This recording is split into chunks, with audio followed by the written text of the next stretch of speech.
Hola, ¿qué tal? Bienvenidos a la lección número 7 del curso de apologética. Mi nombre es Juliana Tobalá y como si nada ya hemos llegado hasta este punto, así que estoy muy contenta y les animo a no perderse las próximas lecciones o regresar a las anteriores para repasar algunos puntos.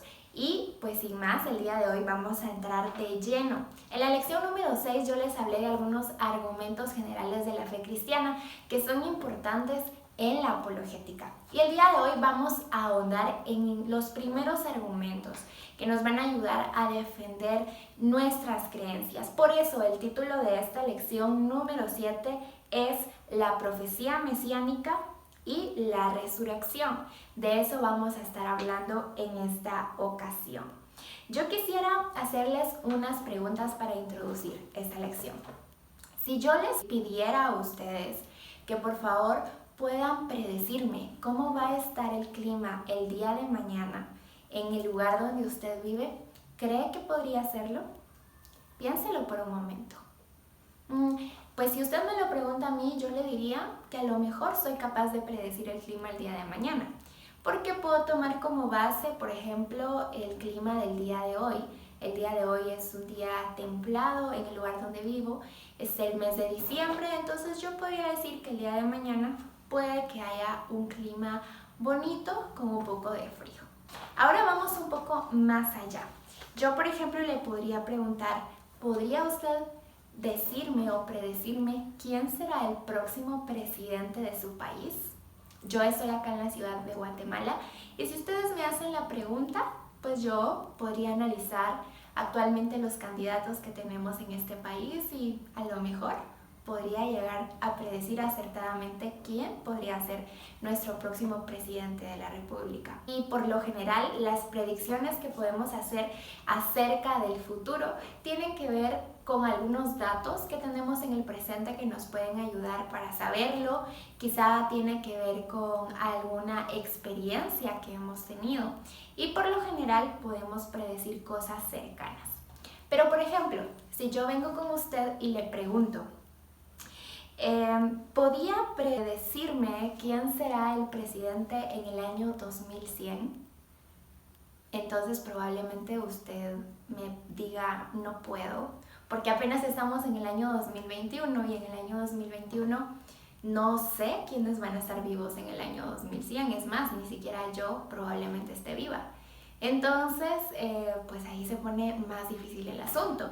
O quizás yo vengo y le pregunto, el presidente del año 2100 en su país, ¿dónde nacerá y dónde morirá? Y es probable que intente usted decirme dónde podría nacer, pero dónde podría morir, y cada vez se pone más difícil la pregunta. Pues acá estamos hablando de ciertos tipos de predicciones que en algún momento los seres humanos podemos hacer. La primera serie de preguntas eran cosas más sencillas, donde quizás nos equivoquemos, pero quizás acertemos, como cómo estará el clima de mañana. Pero la predicción sobre el presidente del año 2100 es muchísimo más complicada porque hay un tiempo de distancia muy lejano entre un evento, es decir, nuestro presente, y otro evento.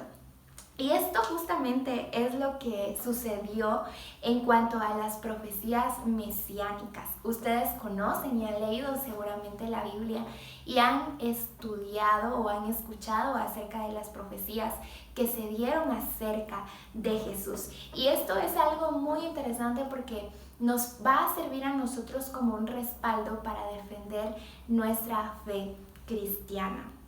Y quiero contarles el día de hoy de que las profecías del Mesías en el Antiguo Testamento son aproximadamente 70, aparecen aproximadamente 70 profecías que hablaban sobre un Mesías prometido para el pueblo de Israel y para el mundo entero, aunque en ese tiempo los judíos no lo sabían entender, no captaban toda la realidad de esta promesa, pero sí existieron profecías acerca del Mesías, alrededor de 70. Y quiero llevarlo a usted a que veamos algunas. Yo acá tengo mi Biblia, sin embargo no voy a leer todos los versículos que yo mencione, pero sí le pido a usted que pueda escribirlos y que más adelante, luego al terminar esta lección, usted vaya y revise estos versículos. Hay una gran lista de versículos que contienen profecías acerca del Mesías. Hoy en esta ocasión solo voy a mencionar algunas que a mí personalmente me parecen importantes. Por ejemplo, en Génesis 49:10 encontramos la profecía de que el Mesías sería proveniente de la tribu de Judá. Esto se dijo en Génesis 49:10, se da cuenta al inicio del Antiguo Testamento. Pero luego vemos que esta profecía se cumple. Hay un cumplimiento de esta profecía y ese aparece en Mateo 3:1-3, donde explícitamente se dice que Jesús de Nazaret era de la tribu de Judá. Ahí vemos una profecía, un ejemplo que nos puede servir a nosotros para respaldar nuestra fe cristiana. También tenemos otra profecía que habla acerca del silencio que Jesús tendría ante los acusadores, en el momento donde ellos estaban frente al tribunal y lo estaban acusando, diciéndole toda clase de mentiras. Esto aparece en Isaías 53:7. Dice que muchas personas van a atacarlo y lo van a acusar falsamente, pero en Mateo 27:12 se cumple esta profecía. O sea, muchísimos años antes de que este evento en específico sucediera, ya se había dicho lo que iba a pasar. Luego tenemos, por ejemplo, la profecía de que el Cristo, el Mesías, sería precedido por un mensajero. Y acá estamos hablando de Juan. Nosotros vemos su cumplimiento en Mateo 3:1-3. Entonces, hermanos, aquí yo les he dado 3 ejemplos de profecías. Podría seguirles dando una lista muy larga que tengo. Sin embargo, no lo voy a hacer porque este video sería muy largo. Pero usted puede ir recolectando en su Biblia más profecías acerca del Mesías. Y yo estoy segura que va a encontrar su cumplimiento en los Evangelios, en el Nuevo Testamento. Ahora, quiero que ustedes piensen y mediten en esto. Es algo fácil poder predecir lo que va a suceder mañana si yo tengo datos de hoy, por ejemplo, referente al clima. Son cosas que son de sentido común que muchas veces se puede realizar, aunque podemos llegar a fallar. Sin embargo, es muy difícil que alguien pueda predecir lo que va a suceder de aquí a 200 años, a 500 años o a 1000 años. Podríamos decir que es imposible. Sin embargo, esto fue lo que pasó con Jesús de Nazaret. Y hay algo muy interesante porque tal vez algunos nos podrían decir, bueno, pero Jesús simplemente fue un hombre que se hizo pasar por el Mesías. Realmente él no era el Mesías, él no era el Salvador, pero como conocía todas las profecías, simplemente fingió deliberadamente ser ese Jesús prometido, pero él no lo era. Alguien nos podría refutar de esa manera.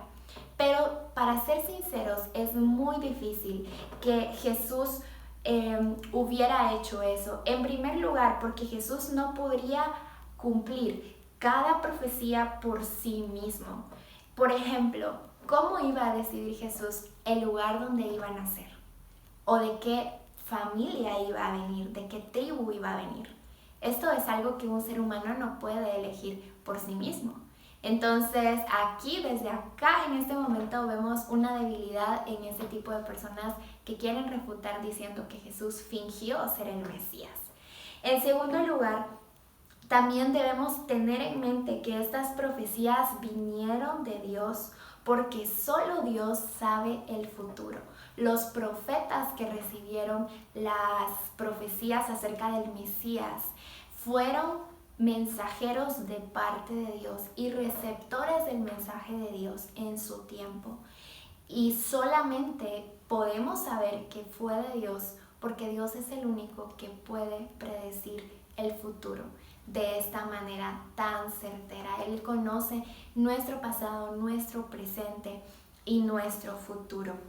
Entonces es así, hermanos, como he tocado el primer punto de las profecías mesiánicas. Cuando alguien se acerque a nosotros para pedirnos razón del Evangelio, ¿por qué creemos en Jesús? Una respuesta puede ser porque Jesús cumplió las profecías que se dieron acerca del Salvador. Ahora vamos a ver otra pregunta que está relacionada a la resurrección de Jesús. Y realmente hay muchas personas que creen que Jesús no murió. Y nosotros debemos tener respuestas para esto. Por ejemplo, algunos creen que Jesús no murió, pero nosotros podemos hablar acerca de la pérdida de sangre que Jesús tuvo. Si leemos los evangelios nos vamos a dar cuenta que hay una narración sobre esa parte donde Jesús pasó por un proceso de latigazos muy fuertes. Si ustedes quieren verlo, la película La Pasión de Cristo muestra una realidad bastante cercana a lo que Jesús vivió. Y nos damos cuenta de que allí, después de esa cantidad de latigazos, la forma de los látigos que utilizaban los romanos no era simplemente un lazo o un pedazo de tela fuerte para latigar, sino que lo que utilizaban era literalmente herramientas que tenían puntas que se insertaban dentro de la espalda de la persona a la cual estaban latigando. Entonces Jesús tuvo mucha pérdida de sangre. Y luego de esa pérdida de sangre, muchos de los delincuentes a los cuales latigaban morían. Sin embargo, Jesús aún todavía caminó hasta llegar a la cruz. Esta es una de las cosas por las cuales podemos decir que es imposible pensar que Jesús no murió, porque sabemos que luego de ser latigado todavía fue crucificado y hay mucha evidencia acerca de esto. Y en esa cruz también los evangelios nos narran que hubo una lanza que le metieron en el costado. Por lo tanto, si Jesús no hubiese muerto por ser latigado y crucificado, esa lanza aseguraría su muerte. Y había un centurión que estaba viendo todo, y en los evangelios él declara: verdaderamente este hombre era el Hijo de Dios. Así que no es posible que Jesús no hubiera muerto. Otra de las cosas que nos pueden decir es que no creen que la tumba hubiera estado vacía, porque probablemente los discípulos robaron el cuerpo de Jesús. Y este es uno de las ideas que más hoy en día se repite. Hay muchas personas que creen que el cuerpo de Jesús fue robado. Si no estoy mal, hay un libro y luego sacaron una película llamada El Código Da Vinci, que presenta muchas mentiras acerca de la realidad del cristianismo. Y allí una de las posibilidades es que el cuerpo fue robado o que Jesús simplemente se desmayó.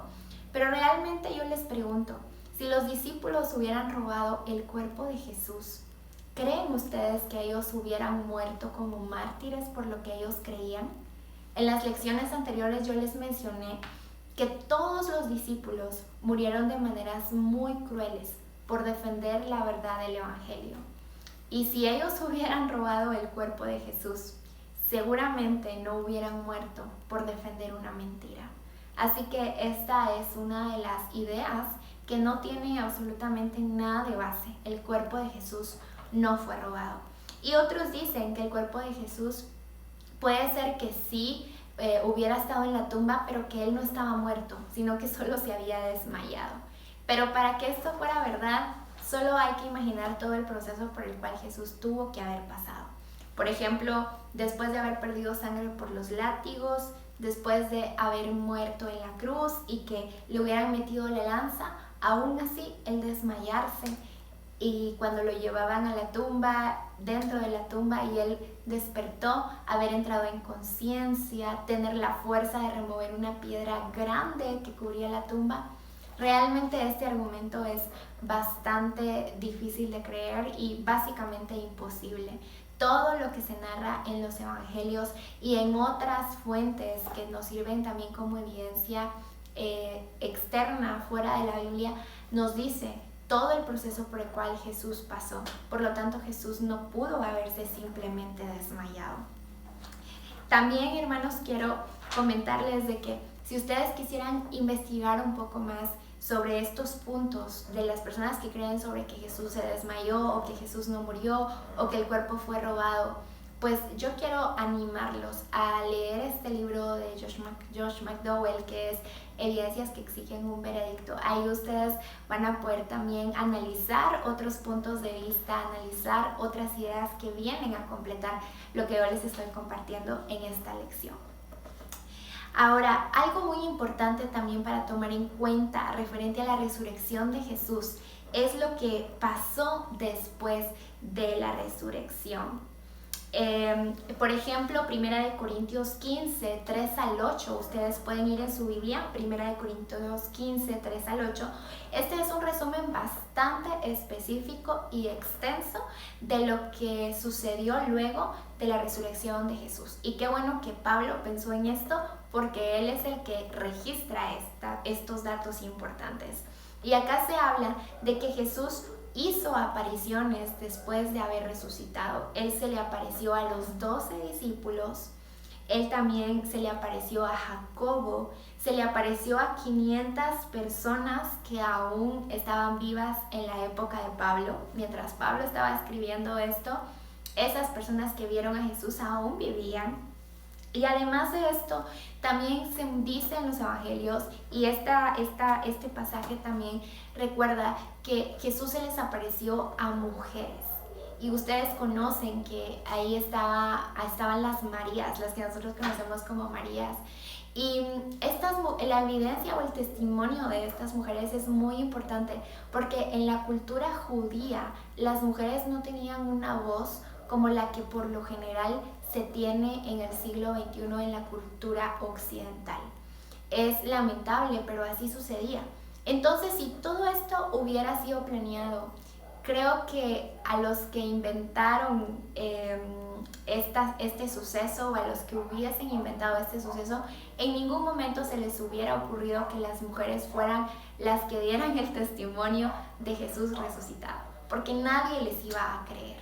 Sin embargo, en el relato de Jesús, las mujeres son elegidas, ellas son especiales y son las primeras en ver a Jesús resucitado. Entonces, este es otro punto muy importante. Y el último, que por supuesto no es menos importante, es la cantidad de vidas transformadas luego de la resurrección de Jesús. Podemos tener todo tipo de evidencia por medio del método histórico legal.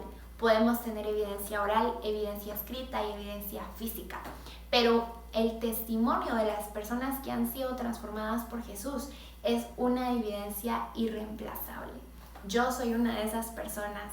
También en el Nuevo Testamento contamos con muchas personas, como el apóstol Pablo, que antes mataba a cristianos y luego él se convirtió en uno de ellos. Las vidas transformadas son un testimonio maravilloso de que Jesús resucitó y que Jesús realmente es el Salvador. Entonces, queridos hermanos, es así como hemos llegado al final de la lección número 7. Les he mencionado varias ideas que nosotros podemos presentar o argumentos que podemos presentar cuando las personas refuten el cristianismo. Y la primera de ellas son las profecías mesiánicas y la segunda tiene que ver con la resurrección de Cristo Jesús. Sin más, hermanos, los esperamos en las 2 últimas lecciones que nos quedan por delante y ha sido un placer para mí compartir con ustedes.